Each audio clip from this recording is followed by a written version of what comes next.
Hey everybody, this is the free webinar, Create a Marketing Plan for the New Year. Thanks so much for joining me. Whether you're live on the phone right now or listening to the recording of this session, you're in listen-only mode, so I can't hear you. Nobody else can hear you. At the end, there will be an opportunity to ask questions, so just kind of sit back, relax, and take a listen for a while. That said, if you do think of a question during the presentation, you can feel free to hit *2 on your phone. That is, if you're listening live, hit *2 on your phone. Or you can type it into the chat box if you're listening to this online. So let's go ahead and dive right in. I thought this was a pretty good quote for today. Plans are nothing, but planning is everything. In my past life, I was paid to create hundreds of marketing plans in my career. So I have to agree with this. You know, we spent a lot of time at the marketing agency I used to work for working really hard on plans. But then those plans oftentimes sat on the desk and collected dust. So we are not going to be talking about that kind of plan today. We're going to talk about the kind of marketing plan that you can do as an entrepreneur that's actually going to help you get to your goals and something that you're going to use consistently throughout the year. I am kind of a person who likes to simplify process and simplify a lot of things, and that also includes planning. So toward the latter half of this presentation today, I'm going to go through what I actually do as far as how I physically make a plan, which you're free to adopt those habits or kind of create your own.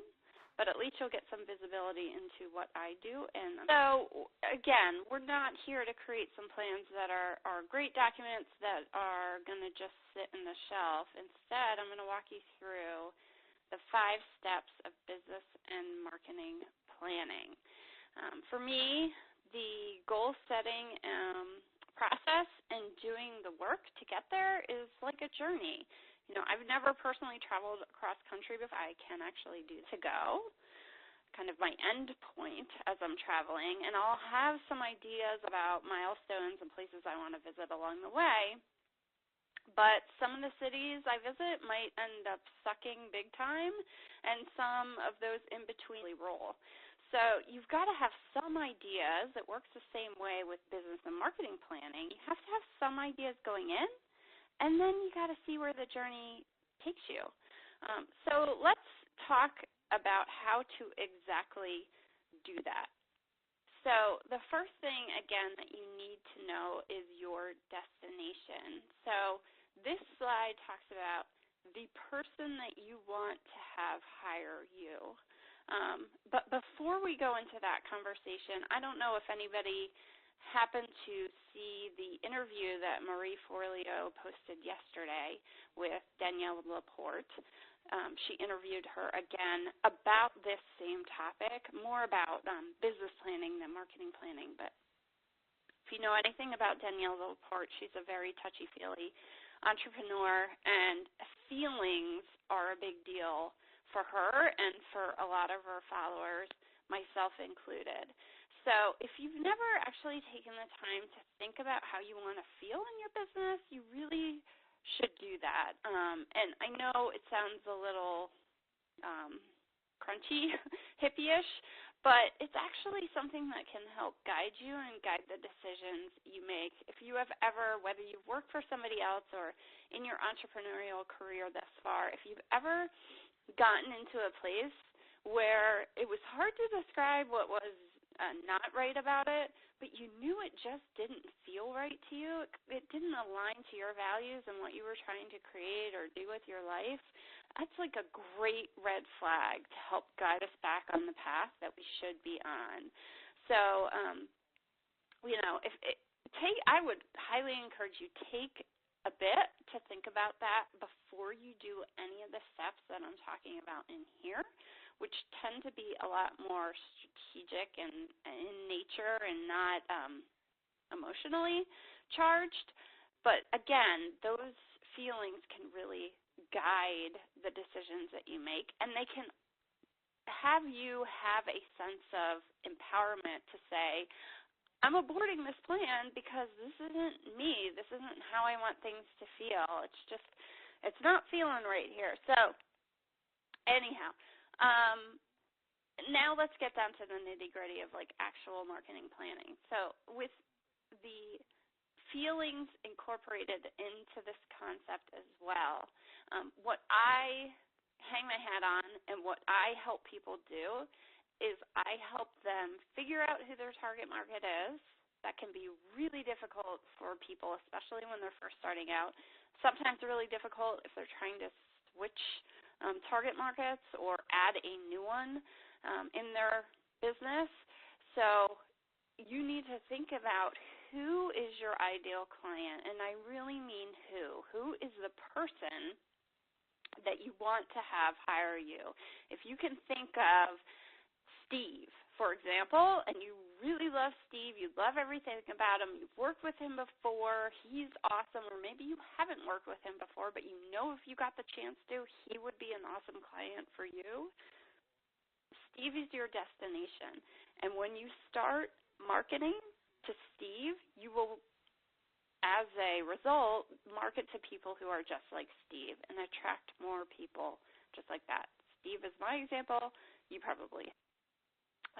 When people tell me who their target market is, usually they say the first bullet that you see on this slide, people get to that target audience. There's no way to call out and say, hey, people who are happy with my work, come along.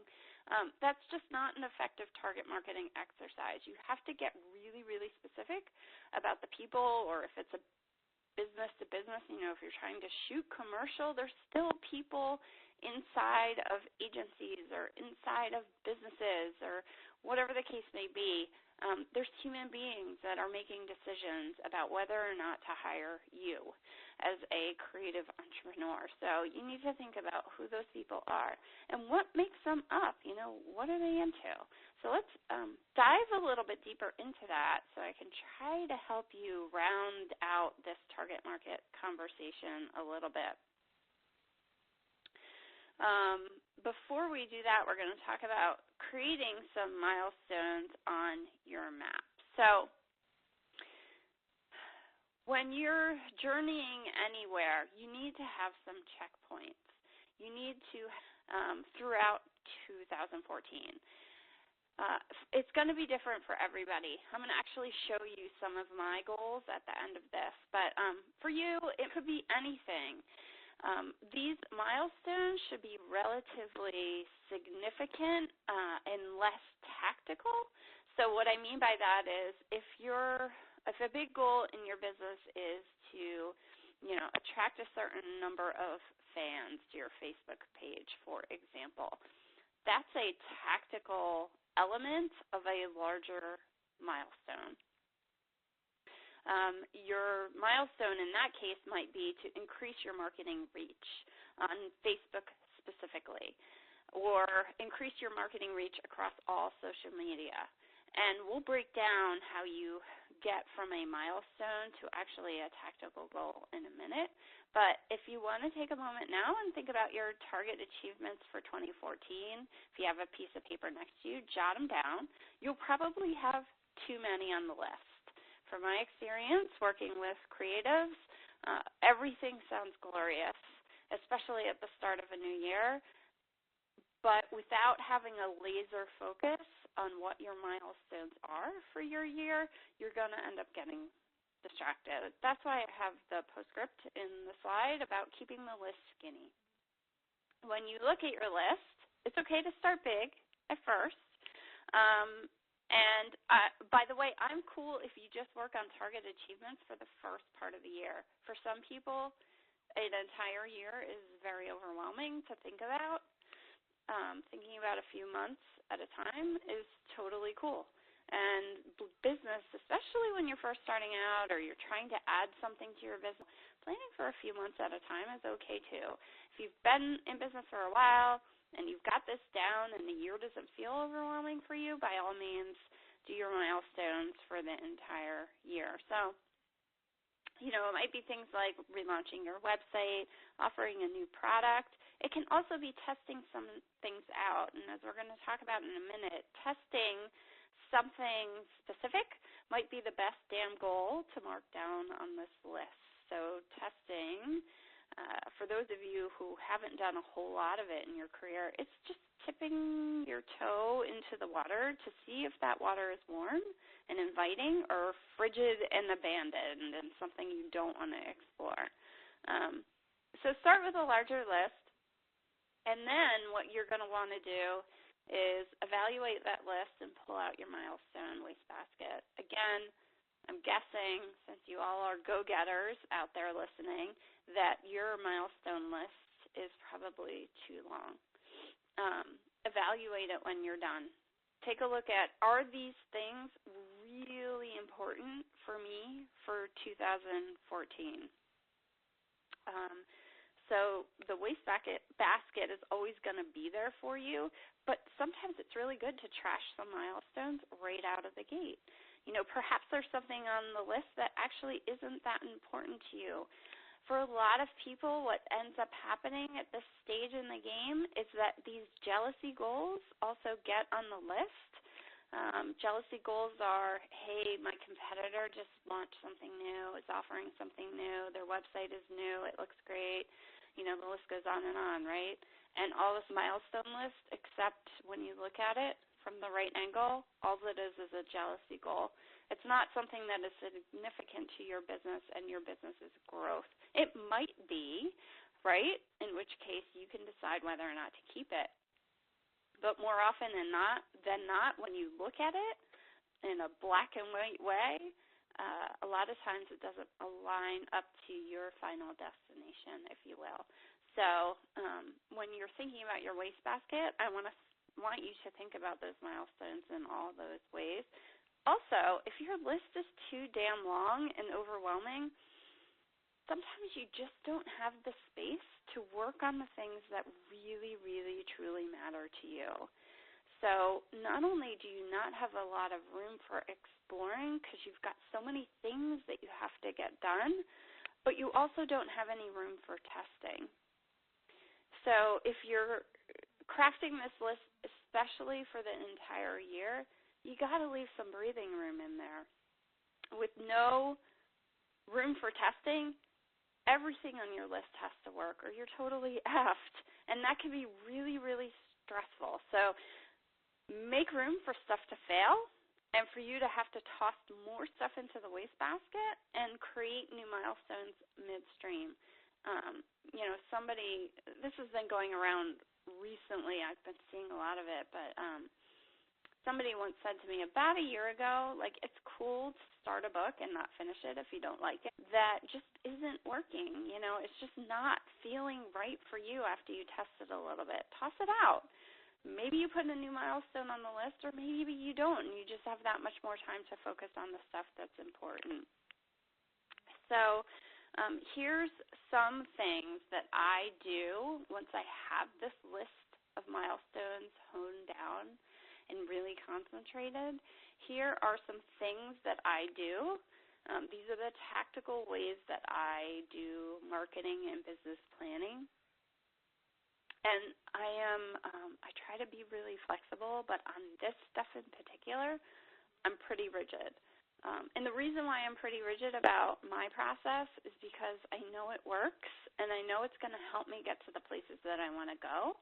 So it probably is the most important thing I'm spending time on. We all can get lost on social media and refresh our Twitter feeds when we kind of space out on some days. But when it comes to this stuff, I shut everything down, and I'm focused on business planning and marketing planning because I know I'm going to be grateful for that time at the end of that 3 months or the end of that 6 months or the end of the year when I've figured out what worked and what didn't, and when I had the time and I had the dedication to spend on the stuff that really needed that time spent on it in order to help the business perform. So let's walk through these. And I'm going to kind of work from the bottom up. So you see their monthly measurement. I actually book a 2-hour meeting on my calendar once a month with only myself. It happens on the last day of the month, the last business day, and I spend that time during that meeting evaluating my milestones and setting up new goals for the next month. By the way, that Wastebasket often comes out during this meeting because some of the shit that I thought was really important, I tested out and it just sucked. It didn't work. And so the Wastebasket is there to have the go, no-go decision made and chuck it in the wastebasket if it's not something that ends up being important. And putting stuff on the list that's new, even if it's just one thing, that's cool too. So it's my time. Do I always need that 2-hour block? No, but sometimes I dig into stuff. I want to research maybe something that's been bopping around in my head that I've been thinking might be cool to try. And so I can use some time during that meeting to figure out if it belongs on the list or not. And that kind of gets things out of just the wishing, in bin in your head and the dream in bin into actual planning. So from there, that's the purpose of the monthly meeting. Again, it's the last business day of the month. It's about 2 hours, give or take. From there, I have weekly check-ins. And this all sounds like ridiculous, but it works. My weekly check-ins are just maybe 15 minutes, sometimes a little bit longer, but it's usually pretty quick. I like to see what's up, how's everything going. When things are quantifiable, it gives me a moment to pause and check on the metrics. For example, if a tactical exercise for that month was aiming to get new Facebook fans or Twitter followers or whatever the case may be, I can take that 15 minutes to check on those metrics and see how it's going. In the Wastebasket, then I can spend a little bit of time planning out what I'm going to do that week to get those numbers up and to get them where they should be, to end the month on a positive note. And I also use this time, this is really important, I use that time to be grateful for where I'm at. So trying to figure out how to set goals, or you're still trying to figure out how to set quantifiable goals specifically, they can be really crappy meetings. They can be big loser fests. I suck and I didn't get done what I needed to get done, or I did the stuff, but it just didn't work. So rather than have that, because who wants that every week, you end up skipping those meetings as a result, it's a great time to just sit and be grateful and happy that, you are where you are. And I will tell you that more often than not, when you set up this kind of rigid rhythm to your business, that there's stuff that pops into your life that wasn't even on your radar. Someone emailed you that week about an opportunity that you hadn't even been working on, or a customer called you up and told you how you changed their life, or that your recent blog post really hit home for somebody and changed their thinking in a positive way. It's a good time to just be thankful for those things and just recognize them, so that everything, if you aren't meeting your tactical goals at that point, that everything doesn't feel just so blech to you. So really important. And then lastly, kind of working our way up to the top here, the 30-day trips are things that recur every week, tactical things that help us get positively to a nice end-of-the-month meeting. So it's hard to articulate that in words. I'm going to actually show you what I mean by that. So I kind of do my planning in a bunch of different ways, physically meaning. So I put tasks on the calendar that are recurring. So things that I do, for instance, every Wednesday night I do something. It's on my calendar for as long as that milestone is not in the wastebasket. Things that are one-time things, like I'm working on an event for next year, so one-time thing for that event is maybe emailing somebody about a video promotion for that event. So those are one-time things. I tend to use scratch paper for things that I can do, check off, be done with. And then for my monthly measurement meetings, I use Evernote. Evernote is a free virtual notepad, if you will, that syncs with multiple devices. So it's awesome. It's free. If you don't know about it, check it out at evernote.com. But here's my calendar. A little hard to see, but the stuff circled in red, these are my recurring things that I do every Monday, every Wednesday, whatever the case may be. This is my calendar for January, so it looks really blank on purpose, except for my recurring things that I have to do either once a month. I write an article for a magazine, or every Wednesday evening I spend some time following new people on Twitter. You know, those things that go on and on and on and never stop so long as it's not in the wastebasket, those are on the calendar. For those one-time tasks, I still scratch notes in my notebook and do little to-do lists of one-time thingies that I can just check off and not think about anymore. And then, again, for Evernote, so here's how I set it up. I don't know if you can see it exactly. It's kind of a small little screen grab there. But for December, you know, just working on the first goal, one of my first goals for that month is elevating my Twitter followers and also following people that I want to learn about and learn from on Twitter. So that one of the big milestones I have for the year for 2013, and I'm sure it'll carry over to 2014 too, is increasing social reach and also getting educated by people that I follow on social media. So that trickles down into a monthly goal. And then my December how, the second bulleted list, is my little tactical plan of how am I going to get there.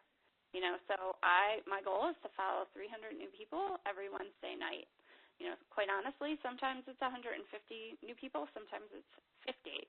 But let's actually pause there for a second and just talk about my psyche in case it helps any of you. I have a tendency to overstretch my goals from a numeric perspective, from a quantifiable perspective. And I blogged about this recently, but the reason why I do that is twofold. If I created realistic goals for myself, I know my own behavior, and I would reach that goal. Let's say if I reached it on the 10th of the month, I'd stop. I'd say I met my goal, I'm going to work on the next one.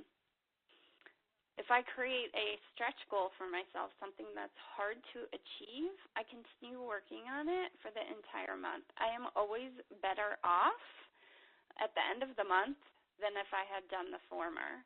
Achieve it, almost 100% certain I'm not going to achieve it. By knowing that going in, this is where my weird brain and personality works.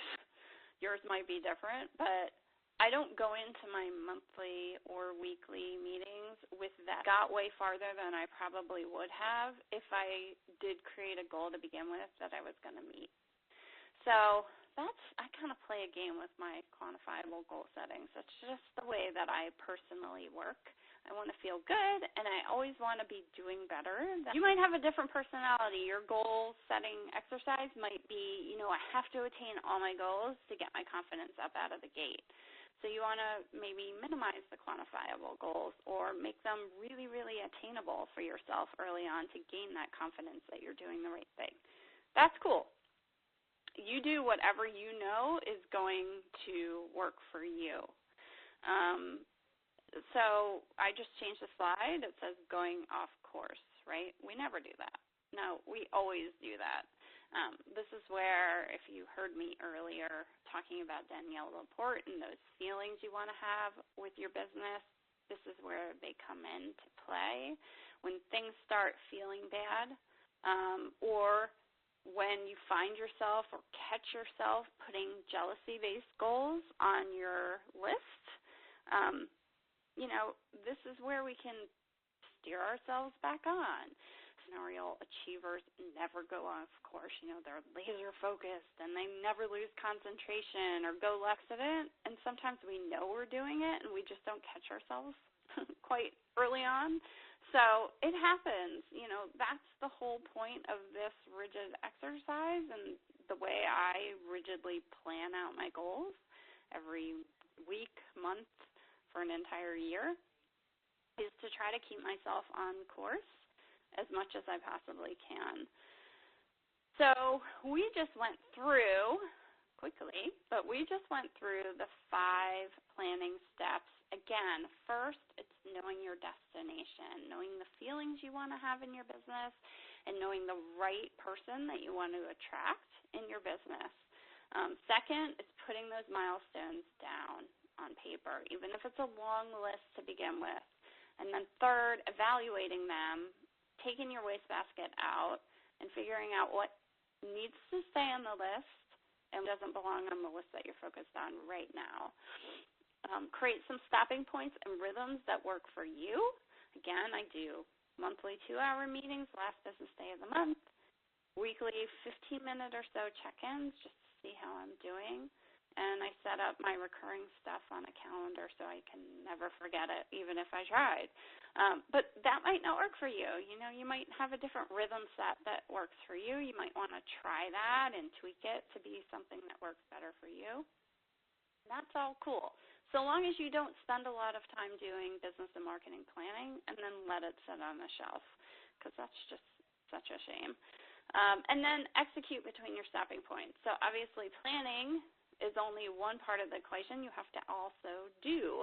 So execute, do that work that's required to get you from point A to point B, and do a lot of testing. Never be embarrassed to put something out there and just see if people respond to it. I do a lot of that through my blog. When I write about something, if I get emails from people saying, I love that, I want to learn more, or if I get a lot of comments, I know it's a topic that a lot of people care about. Or, sometimes it's cool that only 1 or 2 people care about. And I will still proceed with that, knowing that it's going to be helpful to just a mere few people. So that's a great opportunity for you to test as well. You can do it on social media and see how people respond. So executing between your stopping points and testing, making a lot of space for testing is a great thing. So I went ahead and put in a little bonus piece of information in here because I know from talking to creative entrepreneurs that this is a big one for people in 2014. And if it's not for you, just hang tight, because I think even if as we go through this particular milestone, you might find a thing or two that will help you with your own personal milestone. So I've talked to a bunch of people recently, and it seems that everybody is kind of stuck in this one area. I want to either get more business by the people who know me or people who are similar to the people who know me, or I'm shifting gears. I did a lot of commercial work for businesses, and now I want to work with more consumers, or vice versa. I want to kind of shift gears between target markets. So how do I get noticed by more of the right hot topic for a lot of entrepreneurs that I'd put in some of my thinking and try to get that out there in the world and have you guys do some of this work and see if it works. Again, a lot of this is about testing. And one of the things that you need to do is do a little lurking, and we're going to talk about that in a minute. So you need to know if you're shifting gears, or even if you're marketing to the same audience you are marketing to now, you just want them to notice you, for crying out loud. We need to know what these people are into, what makes them tick. Have you tried communicating with them in video yet? And we'll talk about some reasons why I think video is important. And then lastly, but perhaps the most important, is have you told them yet how you're going to help them? And I mean really told them how you're going to help them. So what do I mean? I don't think you can get connected with anybody unless you know what they're thinking about, unless you know what's inside their human being. Besides just putting stuff out into the world and hoping that sticks, but hope is not a strategy, right? It's more than likely not going to work. Maybe it will, but more than likely you can do a better job. So how do you stalk these people? How do you find out more about them? Well, you can do a lot of that today on social media. You can take a look at somebody's Twitter handle and look at who are they following. What are they into? If they're not on Twitter and you're connected with them, even if you can't see their whole Facebook page, if they've got privacy settings, try it. What can you see? Community board with them, whether it be on LinkedIn, Google+, people who are asking questions, verbalizing their issues and asking for help.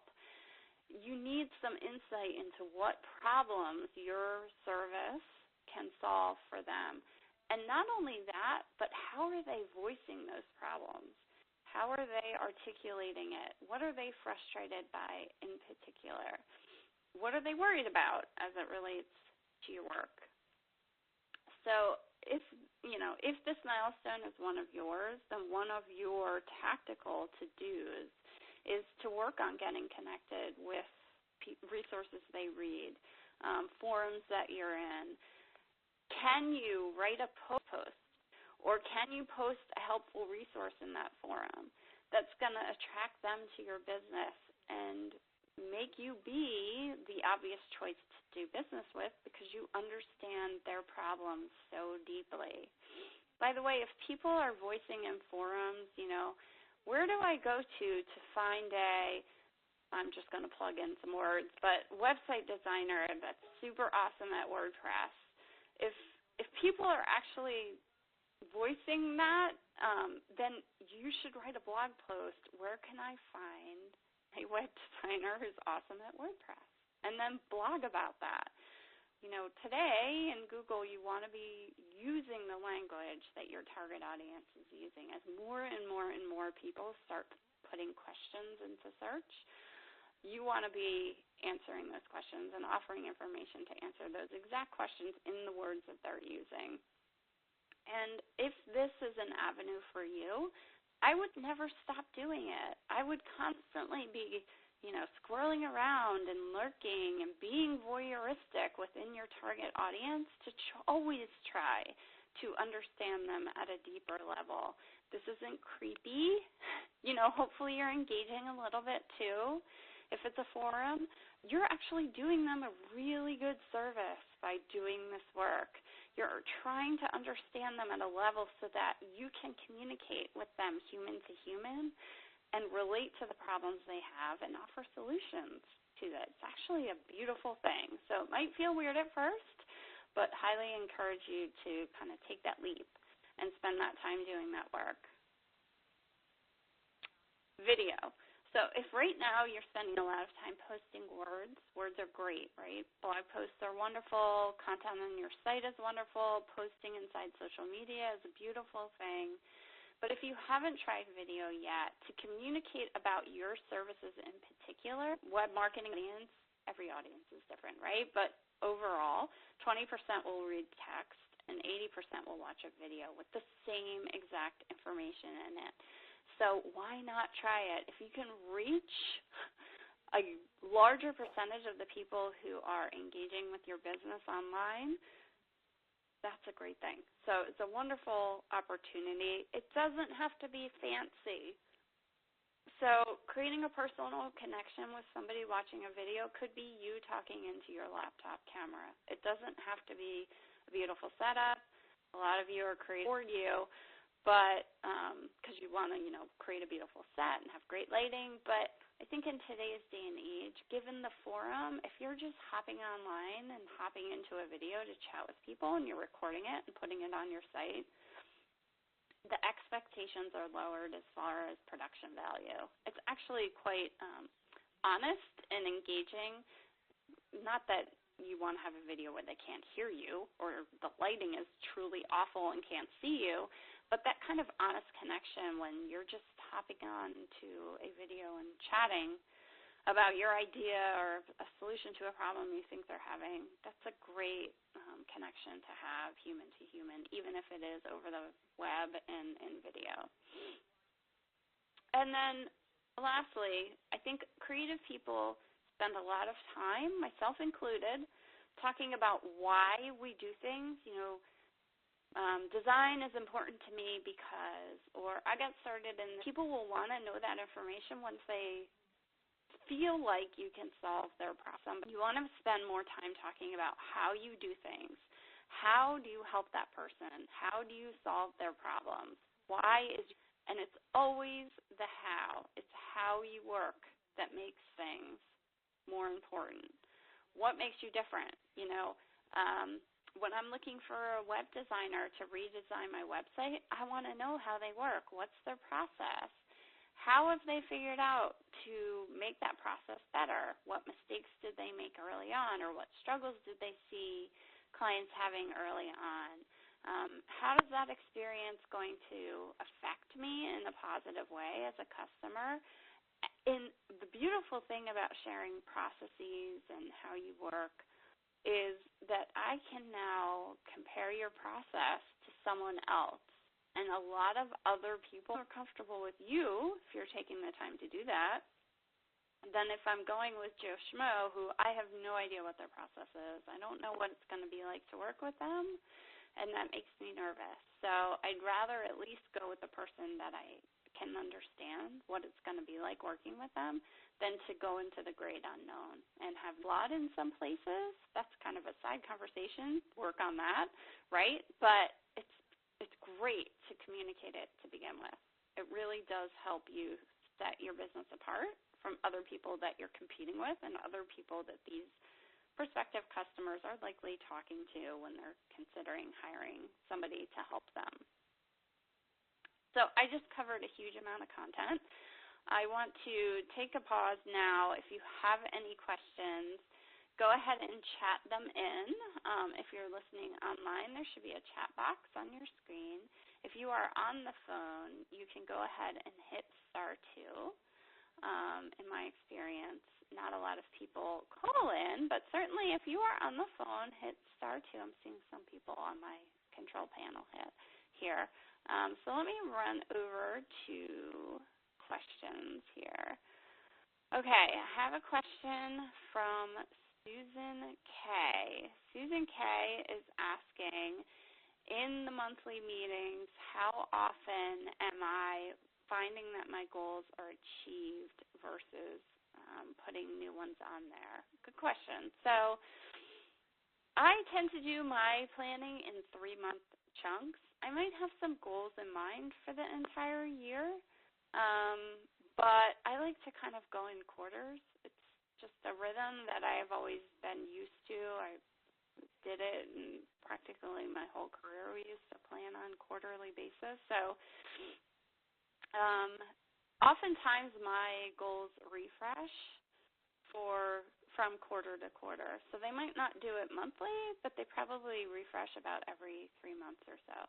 Sometimes they continue, but more often than not, they don't. So I might have a goal, for example, to launch an event I've never done before, or something pretty large scale for me in my business, and to work. So I would say every few months, and then some new ones are added off or thrown away if things aren't working out.